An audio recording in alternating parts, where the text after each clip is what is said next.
Romans chapter 3. So what advantage does the Jew have, or what is the benefit of circumcision? Considerable in every way. First, they were entrusted with the very words of God. What then? If some were unfaithful, will their unfaithfulness nullify God's faithfulness? Absolutely not. Let God be true, even though everyone is a liar, as it is written, that you may be justified in your words and triumph when you judge. But if our unrighteousness highlights God's righteousness, what are we to say? I am using a human argument. Is God unrighteous to inflict wrath? Absolutely not. Otherwise, how will God judge the world? But if by my lie God's truth abounds to His glory, why am I also still being judged as a sinner? And why not say, just as some people slanderously claim we say, let us do what is evil so that good may come? Their condemnation is deserved. What then? Are we any better off? Not at all. For we have already charged that both Jews and Greeks are all under sin. As it is written, there is no one righteous, not even one. There is no one who understands. There is no one who seeks God.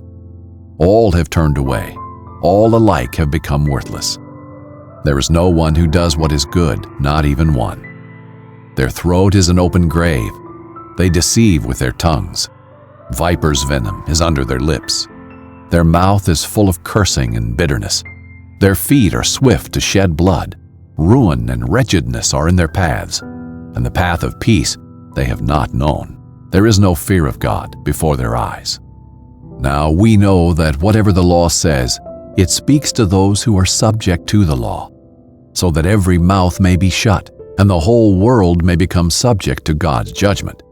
For no one will be justified in his sight by the works of the law, because the knowledge of sin comes through the law. But now, apart from the law, the righteousness of God has been revealed, attested by the law and the prophets. The righteousness of God is through faith in Jesus Christ to all who believe, since there is no distinction, for all have sinned and fall short of the glory of God. They are justified freely by His grace, through the redemption that is in Christ Jesus.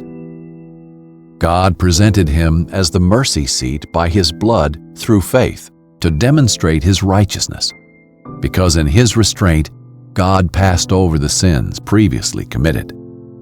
God presented Him to demonstrate His righteousness at the present time, so that He would be just and justify the one who has faith in Jesus. Where then is boasting? It is excluded. By what kind of law? By one of works? No, on the contrary, by a law of faith. For we conclude that a person is justified by faith apart from the works of the law. Or is God the God of Jews only? Is He not the God of Gentiles too?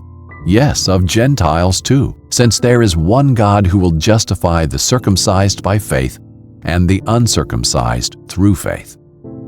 Do we then nullify the law through faith? Absolutely not. On the contrary, we uphold the law.